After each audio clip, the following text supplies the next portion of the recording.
Hi viewers, welcome to our channel. ప్రస్తుతం మనతో పాటు సీనియర్ జర్నలిస్ట్ దాము బాలా సార్ వారితో మాట్లాడదాం.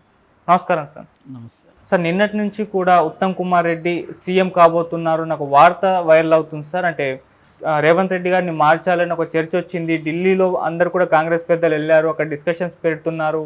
ఉత్తమ్ కుమార్ రెడ్డిని సీఎంగా చేయాలన్న ప్రతిపాదన కూడా తీసుకొచ్చారంటున్నారు.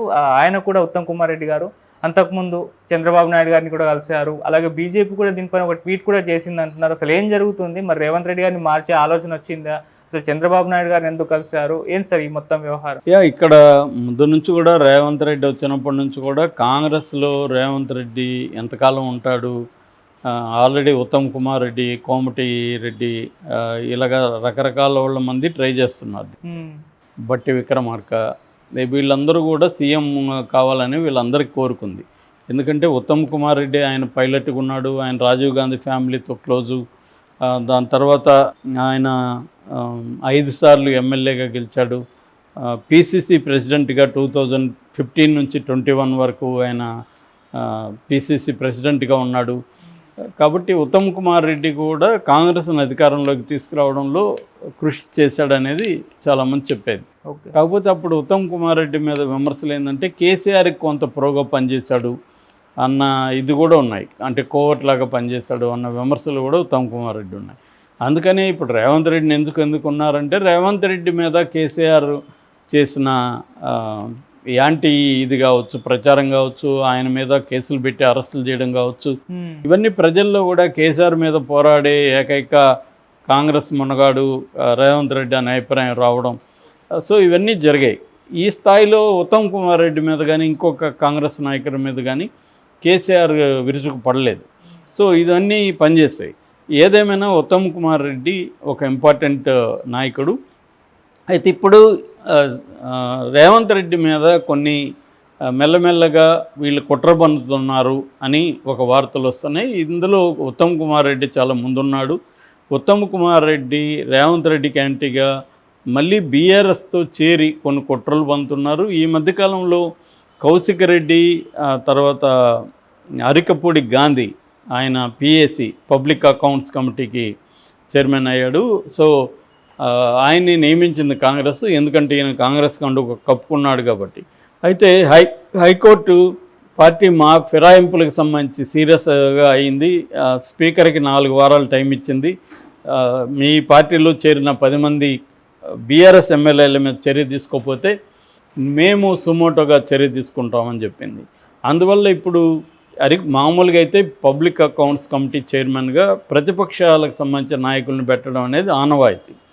సో ఇప్పుడు దాన్ని కాంగ్రెస్ బ్రేక్ చేసింది. అయితే బ్రేక్ చేసినట్టు ఉండకుండా టెక్నికల్గా ఏమి చేసిందంటే మేము కాంగ్రెస్ పార్టీలోకి చేర్చుకోలేదు, అతను బీఆర్ఎస్ తోడే అని చెప్పింది. సో బీఆర్ఎస్ అయితే మీ ఇంటి మీద బీఆర్ఎస్ జెండా ఉండాలి కదా, నేను వచ్చి ఎగరేస్తానని పాడి కౌశిక్ అనౌన్స్ చేశాడు. సో ఈ పాడి కౌశిక్ వెనక ఉత్తమ్ కుమార్ రెడ్డి ఉన్నాడు అనేది ఇప్పుడు ఒక వార్త. ఎందుకంటే ఉత్తమ్ కుమార్ రెడ్డి పాడి కౌశిక్ బంధువు అని చెప్తున్నారు. అందుకని బీజేపీ కూడా ఇప్పటి వరకు ఈ ఘర్షణలో బీజేపీ ఎంటర్ కాల. ఏది పాడి కౌశిక్ అండ్ అరికపూడి గాంధీ ఘర్షణలో బీజేపీ ఎంటర్ కాలేదు, చూస్తూ ఉంది కొట్టుకోండి అన్నట్టుగా. కానీ ఇప్పుడు ఎంటర్ అయ్యి ఒక ట్వీట్ చేశారు. అదేంటంటే పాడి కౌశిక్ వెనుక ఉత్తమ దర్శకుడు ఉన్నాడని. అంటే బీజేపీ బీఆర్ఎస్కి యాంటీగా పనిచేస్తుంది. At the same time Uttam కుమార్కి రేవంత్ రెడ్డికి మధ్య గొడవలు పెట్టాలని బీజేపీ ప్లాన్ చేస్తుందా, అందుకనే ఈ ట్వీట్ చేసిందా, లేదు నిజంగానే పాడి కౌశిక్ని ఉత్తమ్ కుమార్ రెడ్డి ప్రోత్సహిస్తున్నాడా తెలియదు ఇవన్నీ. కానీ ఇవి చూస్తే ఉత్తమ్ కుమార్ రెడ్డి యాక్టివ్గా అయినట్టుగా కనబడుతుంది. రెండవది, ఉత్తమ్ కుమార్ రెడ్డి మొన్న వెళ్ళి చంద్రబాబుని కలిసి వచ్చాడు. అది ఎందుకు కలిశాడనేది రివీల్ కాలేదు. ఎందుకంటే ఈయన ఇక్కడ ఉత్తమ్ కుమార్ రెడ్డి నీటిపారుదల శాఖ, తర్వాత సివిల్ సప్లైస్ శాఖకి మంత్రిగా ఉన్నాడు తెలంగాణలో. మరి ఆ హోదాలో వెళ్ళాడా, వ్యక్తిగత హోదాలో వెళ్ళాడా అనేది క్లారిఫికేషన్ లేదు. సో చంద్రబాబుని కలిసిన తర్వాత రేవంత్ రెడ్డి ఢిల్లీ వెళ్ళినప్పుడు ఉత్తమ్ కుమార్ రెడ్డి వీళ్ళందరూ ఢిల్లీ వెళ్ళారు. ఎందుకంటే పిసిసి కొత్త ప్రెసిడెంట్గా వచ్చిన మహేష్ కుమార్ గౌడ్ ఛార్జ్ తీసుకున్నారు కాబట్టి. సో అప్పుడు ఒక వార్త గుప్పమంది. అదేంటంటే కాబోయే ముఖ్యమంత్రి ఇక్కడ ఉత్తమ్ కుమార్ రెడ్డి అంట, రేవంత్ రెడ్డిని తీసేస్తున్నారంట అనే ఒక వార్త వచ్చింది. రేవంత్ రెడ్డిని ఎందుకు తీసేస్తారు కాంగ్రెస్ అంటే రేవంత్ రెడ్డి పెర్ఫార్మెన్స్ బాగాలేదు, రేవంత్ రెడ్డి ఎంపీ ఎలక్షన్లో పెర్ఫార్మెన్స్ ఖచ్చితంగా బ్యాడ్గా ఉంది, అందుకనే బీజేపీకి 4 నుంచి 8 స్థానాలకి ఎంపీ వెళ్ళగలిగారు, కాంగ్రెస్ పెర్ఫార్మెన్స్ చేయలేకపోయింది. అట్లాగే బీఆర్ఎస్ని డీల్ చేయడంలో కూడా రేవంత్ రెడ్డి తప్పటడుగులు వేశాడు.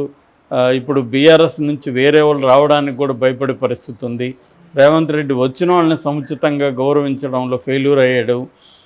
అట్లాగే కాంగ్రెస్ పార్టీలో మిగతా వాళ్ళని కలుపుకోకపోవడంలో కూడా బిగినింగ్లో ఉన్నంతగా రేవంత్ రెడ్డి మెల్లమెల్లగా వాళ్ళని పక్కన పెట్టడం అనేది ఉంది. అట్లాగే అవినీతి ఆరోపణలు కూడా పెద్ద ఎత్తున రేవంత్ రెడ్డి మీద వచ్చాయి. వాళ్ళ ఫ్యామిలీ వాళ్ళందరూ కలిసి పెద్ద ఎత్తున అవినీతి చేస్తున్నారనేది వచ్చాయి.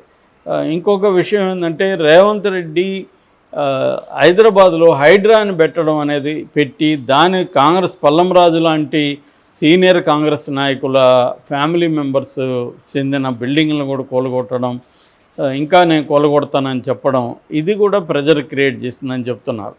సో ఈ ప్రెజర్స్లో చంద్రబాబు కూడా ఉత్తమ్ కుమార్ రెడ్డి వైపు మొగ్గాడనే వార్త కూడా ఒకటి వస్తుంది. ఎందుకంటే చంద్రబాబుకి ఇబ్బంది కలిగే విధంగా కూడా రేవంత్ రెడ్డి ఈ మధ్య మాట్లాడుతున్నాడు. మొన్న వరదలప్పుడు కూడా మీరు ఖమ్మం పక్కనున్న కృష్ణా జిల్లా చూడండి, ఎవరు బాగా చేశారో మీరే చెప్పండి అన్నట్టుగా ఆయన మీడియాలో మాట్లాడారు. ఇది చంద్రబాబుకి ఇబ్బంది. ఆల్రెడీ చంద్రబాబు బాగా చేయలేదని జగన్ అక్కడ మాట్లాడుతుంటే రేవంత్ రెడ్డి కూడా ఇదే మాట చెప్తే వైసీపీ వాళ్ళు దాన్ని ఉపయోగించుకోకుండా ఉంటారా? వాళ్ళు బ్రహ్మాండంగా రేవంత్ రెడ్డి వీడియోను ఉపయోగించుకున్నారు.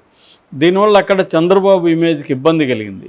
సో ఇది రేవంత్ రెడ్డి ఎందుకు చేశాడు? కావాలనే చేశాడా, లేకపోతే కంపేర్ చేయాల్సిన అవసరం ఉందా? చంద్రబాబు కానీ అక్కడున్న మంత్రులు కానీ ఎవరు కంపేర్ చేయలేదు. ఇక్కడ ఎందుకు కంపేర్ చేశాడు, రేవంత్ రెడ్డి ఎందుకు చేశాడు అన్న ఇది కూడా ఉంది. సో అట్లాగే ఇక్కడ తెలుగుదేశం బలపడనీయకుండా కూడా రేవంత్ రెడ్డి స్కెచ్ చేస్తున్నాడు. ఎందుకంటే తెలుగుదేశం బలపడితే అనవసరమైన తలనొప్పి తనకు, రేపొద్దున తెలుగుదేశం బీజేపీతో కలిసే అవకాశం ఉంది తప్ప తనకి హెల్ప్ చేసే అవకాశం లేదు. గతంలో అయితే హెల్ప్ చేశారు కానీ, ఎందుకంటే రాజకీయాలు ఎప్పటికప్పుడు మారిపోతూ ఉంటాయి. ఇప్పుడు నెక్స్ట్ బీజేపీతో టైప్ తెలుగుదేశం పెట్టుకుంటే ఆ మేరకి రేవంత్ రెడ్డికి ఇబ్బంది. సో అందుకని రేవంత్ రెడ్డి తెలుగుదేశాన్ని రానియకుండా చూసుకోవాలనే ప్లాన్ ఉంది. రెండోది, తెలుగుదేశానికి వస్తే బీఆర్ఎస్ కూడా బలపడే అవకాశం ఉంది. ఎందుకంటే చంద్రబాబు తెలంగాణకు వస్తే మళ్ళీ ఆంధ్రుల దీనికి వెళ్ళిపోతుంది, చంద్రబాబుకి రేవంత్ రెడ్డి హెల్ప్ చేస్తున్నాడు అని బీఆర్ఎస్ ఒక నెరేటివ్ని తీసుకెళ్తుంది. అందుకనే మన కేసీఆర్ వెయిట్ చేస్తున్నాడు, చంద్రబాబు రావాలని కోరుకుంటున్నాడు, తెలంగాణకి వస్తే మళ్ళీ చంద్రబాబుని ఉపయోగించుకొని 2018లో ఎట్లాగైతే చంద్రబాబు బూచిని చూపించి తాను గెలిచాడో మళ్ళీ చంద్రబాబును ఉపయోగించుకుందాం అనేది కేసీఆర్ ప్లాన్. సో ఈ కాంటెక్స్ట్లో రేవంత్ రెడ్డిని మారిస్తే కొంత బెటర్గా ఉంటుంది అనేది కాంగ్రెస్ అనుకునింది అనేది ఒక వెర్షన్. ఎందుకంటే కర్ణాటకలో కూడా సిద్ధరామయ్యని తీసేయాలన్న ఆలోచనలో వాళ్ళు కుంభకోణాలు స్టార్ట్ అయినాయి కాబట్టి ఆలోచనలు ఉన్నారు. సో ఇక్కడ కూడా ఇది చేయాలని, ఇటు చంద్రబాబు కూడా తనకు కాంగ్రెస్లో ఉన్న పలుకుబడి రీత్యా రేవంత్ రెడ్డిని తప్పించాలని చంద్రబాబు కూడా అనుకుంటున్నాడన్న వెర్షన్ బయటకు వచ్చింది. ఎందుకంటే ఈ ఉత్తమ్ కుమార్ ఇష్యూని తెలుగుదేశం మీడియా కూడా ఫోకస్ బాగానే చేసింది. సో దీని వెనక మరి చంద్రబాబు ఉన్నాడా, ఎవరున్నారు, రాహుల్ గాంధీని అనుకుంటున్నాడా అనేది అయితే తెలియదు. ఇప్పటి వరకు అయితే ఓపెన్గా అయితే రేవంత్ రెడ్డికి థ్రెట్ ఉన్నట్టయితే ఏమి కనబడలేదు. కానీ అండర్ కరెంట్గా థ్రెట్ కనిపిస్తుందా అనేది చూడాలి. ఏమైనా రేవంత్ రెడ్డిని తీసేసి ఉత్తమ్ కుమార్ రెడ్డిని సీఎంగా పెడుతున్నారు అన్న వార్త అయితే గుప్త